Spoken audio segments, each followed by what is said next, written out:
Pasamos ahora a la ponencia de Carlos Arabia, la liberalització dels serveis de rodalies i regionals a Europa. Després d'aquesta ponència passarem a fer la pausa del cafè, que la farem als jardins.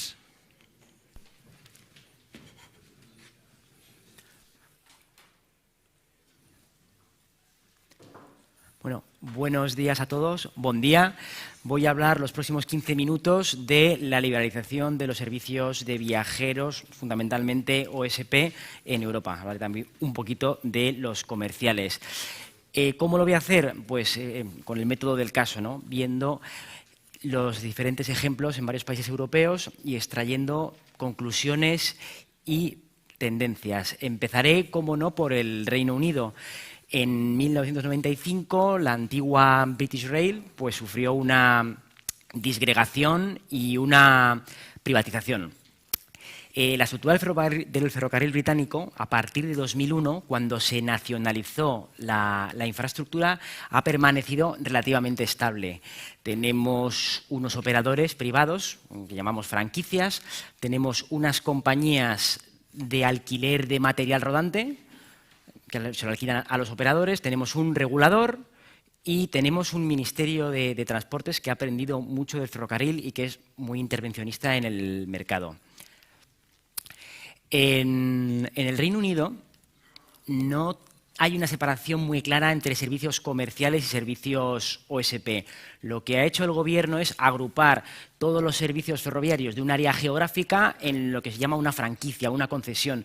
Más o menos sería un equivalente al modelo español del transporte por carretera. Hay 26 franquicias y aunque en algún tramo veamos que hay dos franquicias operando en la misma línea, no hay una competencia en el mercado. ¿No? Los trenes no compiten entre sí porque las tarifas y los servicios están regulados por el Gobierno. ¿Qué es lo que hace el Gobierno? Bueno, pues licita, saca a concurso las franquicias cada X años y entonces hay una competencia por el mercado en el momento de la licitación. El Gobierno estipula un nivel de servicio mínimo y unas tarifas. Esto es bastante común en todos los contratos OSPs en Europa. ¿Y quién gana la licitación? Pues el operador que promete los trenes más bonitos y más baratos. El operador ingresa los billetes de los viajeros y la compensación estipulada en el contrato. Y pues, los costes pues, son los de los maquinistas, el personal, el leasing de los trenes, tanto antiguos como los nuevos, que se financian a través de los roscos, y el mantenimiento de las estaciones y los cánones. ¿Es un negocio con mucha necesidad de capital? No. Hay mucho cash flow, pero tampoco se necesitan muchos activos. El riesgo es relativamente bajo y también, lógicamente, el beneficio.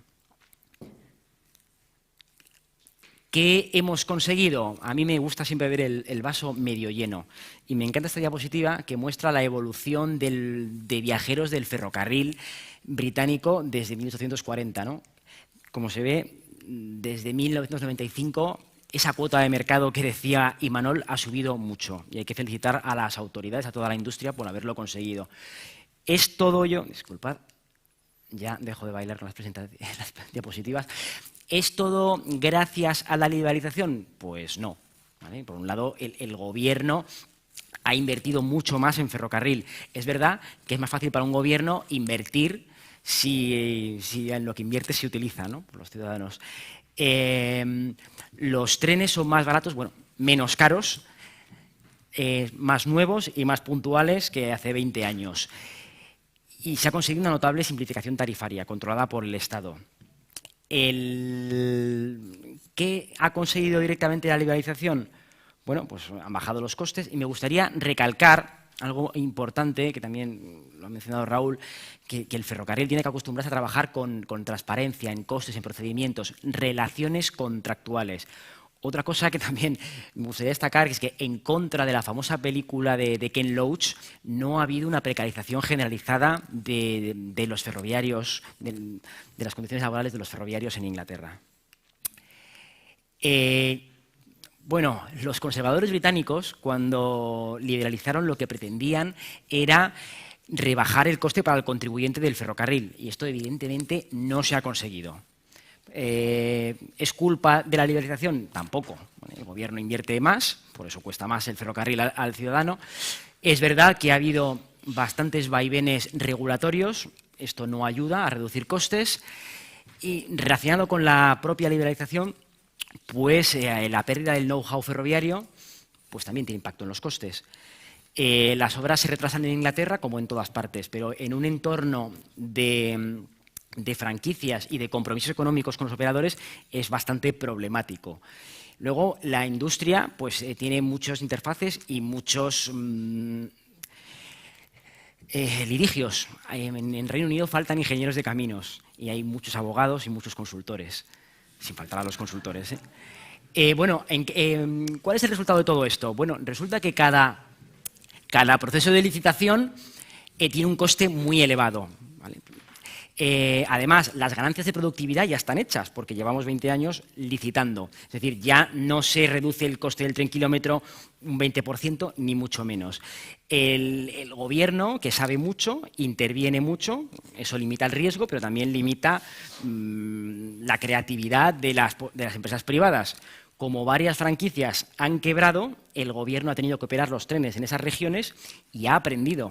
Y ahora pues, lo hace tan bien o mejor que los propios operadores privados. Entonces, ¿queremos seguir liberalizando? Bueno, en el Reino Unido se están planteando si continuar licitando o no. A lo mejor la liberalización aquí ha conseguido su objetivo. ¿Quién ha seguido a los británicos? Noruega, 20 años después. Noruega ha agrupado los servicios ferroviarios en 5 franquicias y las ha ido sacando a concurso. 3 de ellas ya están adjudicadas. Los ferrocarriles noruegos, que ahora se llaman VI, solo han ganado una de las 3 licitaciones, el Oslo-Bergen. Curiosamente, ahora le pagan una prima al Gobierno por el derecho a transportar viajeros de manera rentable, cuando antes pedían una subvención. También han ganado un concurso en Suecia y los ferrocarriles suecos han ganado uno de los lotes de Noruega. ¿Qué quiere decir esto? Que las empresas ferroviarias tradicionales pues están espabilando e internacionalizando y son actores fundamentales de este proceso de liberalización. ¿Vale? Y veremos que, como ha dicho Manuel, no es lo mismo liberalizar que privatizar. Muchos actores siguen siendo públicos. El Estado ha controlado férreamente la liberalización, el Estado vende los billetes y se ha encargado de que el personal ferroviario y los trenes pasen de manera controlada a los operadores privados. En Alemania sí que tenemos una separación muy clara entre los servicios OSP, ¿vale?, que gestionan las regiones, y la larga distancia, los servicios comerciales. Los servicios OSP, pues las regiones los han ido sacando a concurso y DB Regio, el incumbente, ya ha perdido un 35% de cuota de mercado en favor de los operadores privados. En larga distancia, sin embargo, aunque la competencia está abierta y hay competencia en el mercado posible, muy pocos operadores han conseguido hincarle el diente a Deutsche Bahn Fernverkehr. Ni siquiera Flixtrain lo ha conseguido. Disculpad. Hay un administrador de infraestructuras ferroviarias, que es DB Netz, que tiene una estructura tipo holding. Es decir, tanto DB Netz como DB Regio dependen de la matriz Deutsche Bahn. Las regiones gestionan los trenes de cercanías y regionales. Bueno, un matiz. Este es el mapa de las autoridades regionales, los Schienenpersonenverkehr. Si conocéis Alemania, veréis que no coinciden con los Länder, ¿vale? Sí coincide, por ejemplo, en Baviera, en Turingia o en Brandenburgo, pero en el resto no. Son autoridades de transporte con accionariados complejos, compuestos por varios Länder, condados, ciudades, empresas de tranvías, etc. Esto refleja la complejidad administrativa de Alemania y explica que todo se codecida. Las regiones tienen una importante capacidad para establecer qué nivel de servicio quieren y qué tarifas van a cobrar al usuario, es decir, qué parte del coste paga el Estado o la región. En Alemania la capacidad es un problema. El administrador de infraestructuras de allí es el que administra la capacidad y que tiene que compartirse entre los servicios OSP y los servicios comerciales de viajeros y las mercancías, que en Alemania afortunadamente sí que tienen una cuota de mercado importante. Las autoridades regionales no solo compensan el coste a los operadores, sino que financian los nuevos trenes. Y también financian indirectamente la infraestructura porque los cánones de infraestructura son muy elevados y también cofinancian algunas obras. Lo que ha hablado Imanol, la propiedad de los trenes siempre es un problema. En Alemania el Estado decidió no recomprar o asumir los trenes de DB Regio. Los trenes de DB Regio siguen estando en su balance, los trenes antiguos. Sin embargo, en los últimos 20 años, cuando una línea necesitaba trenes nuevos, la autoridad competente, las regiones, han ido financiando estos trenes nuevos, es decir, son propiedad de las regiones los trenes nuevos. Al principio, de hecho, DB Regio no alquilaba los trenes a los nuevos operadores y tenían que comprarse trenes nuevos. Esto ha hecho que la liberalización haya sido muy lenta. Llevamos 20 años licitando, viendo concursos en Alemania. Ha habido mucha innovación. De hecho, el ESADE podría hacer un caso de cada región para ver cómo se han financiado la compra de trenes allí. Los operadores tienen su personal y sus depósitos. Bueno, se ha incrementado mucho la demanda, se ha incrementado la oferta, menos. Eso quiere decir que se ha mejorado en eficiencia, el proceso ha sido relativamente ordenado y ha habido innovación. ¿Qué no se ha conseguido? Bueno, pues la integración tarifaria no ha estado tan lograda como en Inglaterra. Y bueno, se ha acusado a DB de algunos comportamientos anticompetitivos y falta, como en todas partes, inversión en infraestructura. Y esto no es culpa de la liberalización, por supuesto. Vale, ¿qué pasa con los servicios comerciales? ¿Por qué ninguno puede competir con Deutsche Bahn? Bueno, los servicios comerciales, recordemos que son los que se hacen a riesgo y ventura del operador. Aquí no hay ninguna subvención. El nuevo entrante pues, tiene que comprar o alquilar sus trenes en el mercado y ponerlos a competir. Es decir, ahí sí que hay una necesidad de capital importante y un riesgo elevado. Bueno, en Alemania la configuración urbana tiene muchas ciudades medianas y no hay grandes corredores que puedan ser vacas lecheras a las que ordeñar, como un Madrid-Barcelona o un París-Lyon.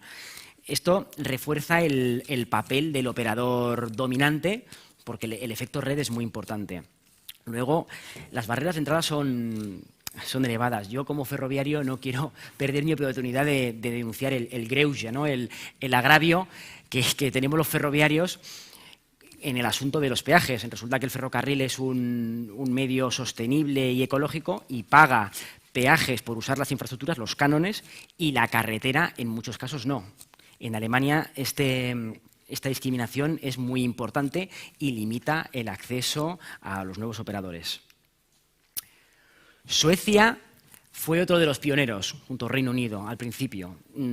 Se transfirieron las competencias a las regiones a principios de los 90, se sacaron a concurso, los ferrocarriles suecos ganaron la mayoría, pero, por ejemplo, las cercanías de Estocolmo ya pasaron a manos privadas en 1993.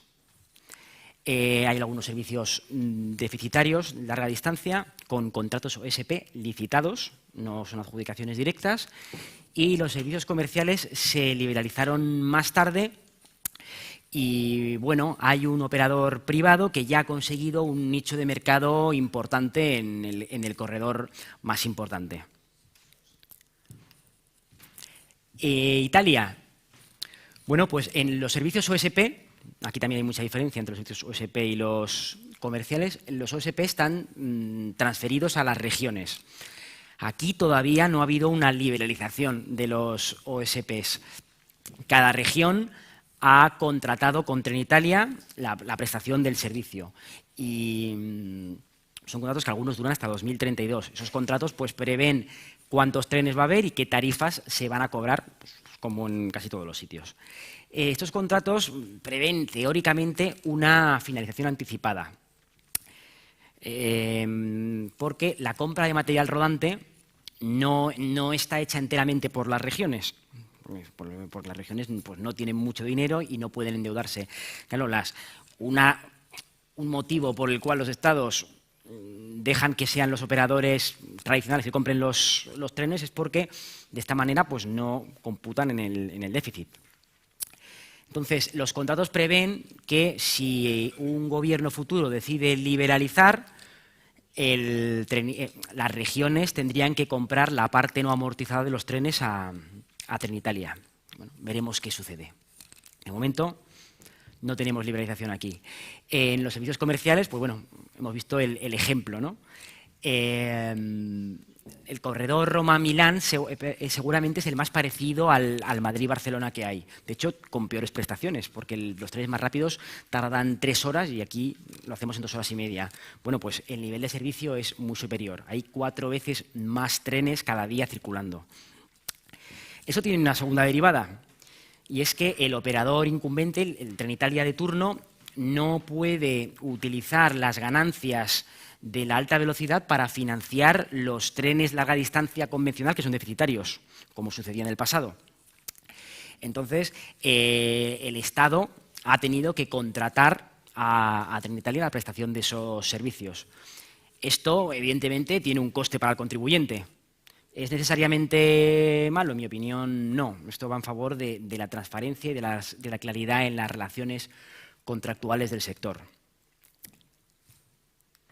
La historia de Ítalo, como ha comentado Imanol, pues no ha sido un camino de rosas. Empezó a operar en 2012 y estuvo a punto de quebrar en 2014-2015. Es decir, en Italia el proceso ha sido muy largo. Nosotros en Adif lo vamos a hacer mejor y más rápido. ¿Qué pasa en Francia? Bueno, desde el punto de vista ferroviario, Francia no es un país en absoluto centralista.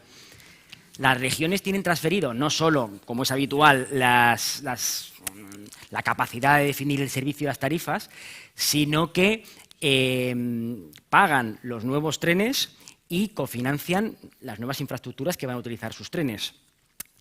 Hasta ahora han estado obligadas a contratar a la SNCF, pero ya hay algunas regiones, como hemos visto antes, que han prometido sacar a concurso los contratos OSP en 2022 y 2023. La red de alta velocidad, los TGV, pues en teoría quedarán liberalizados en diciembre de este año. Veremos qué pasa con la SNCF y con sus sindicatos. Bueno, para no extenderme más, tendencias. Bueno, existe una tendencia a la regionalización en la toma de decisiones. Los servicios de cercanías y regionales se están transfiriendo en general a las autoridades regionales. La gestión de la red, la infraestructura, sin embargo, está permaneciendo integrada en los administradores de infraestructuras. ¿Vale? Los administradores de infraestructuras se están consolidando como actores fundamentales y, de hecho, se tiende a una supranacionalización. Cada vez la interoperabilidad no es una realidad, pero está mucho más cerca que hace 20 años. Y la Agencia Ferroviaria Europea tiende a ser un regulador único. El modelo de separación entre la DIF y la Renfe, entre el administrador y el operador, es indiferente para la liberalización. Funcionan los modelos separados, como el español, y los modelos tipo holding, como el alemán. La gobernanza del sistema ha avanzado hacia un modelo de cooperación, codecisión, corresponsabilidad y cofinanciación entre los diferentes grupos de interés. Para esto es muy importante que haya compromisos contractuales, ¿vale? Que las cosas estén claras. De nuevo, esto tiene un precio, los abogados tienen un precio, pero la transparencia es buena y la queremos, hay que pagar el coste que tiene. El conocimiento ferroviario antes estaba recluido en las empresas ferroviarias. No era el caso de España, que ya tenía un ministerio con muchos ferroviarios, pero sí era generalizado en el resto de Europa. Ahora, los gobiernos, tanto nacionales como regionales, y los reguladores saben de trenes, y eso es bueno para el sistema. Los nuevos operadores han traído un aire fresco a la cultura ferroviaria. Y la competencia ha mejorado los operadores históricos, que también se están convirtiendo en actores indispensables, como ha sucedido en otros sectores. ¿Quién tiene más telecomunicaciones? Pues Telefónica. Y en aviones, pues Iberia. ¿Vale? Como ha dicho Imanol, no es injusto, es una realidad y con ello tenemos que jugar. Un toque de atención para España. La interoperabilidad está creciendo, empieza a haber un incipiente mercado de vehículos ferroviarios de segunda mano. Nosotros con el tema del ancho de vía nos quedamos fuera. Reflexión final. ¿Merece la pena la liberalización? Yo creo que lo que no merece la pena es preguntarnos sobre ello. La liberalización ya está aquí.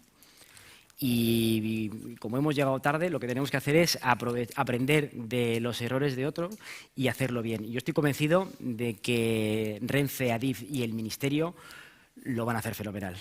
Muchas gracias.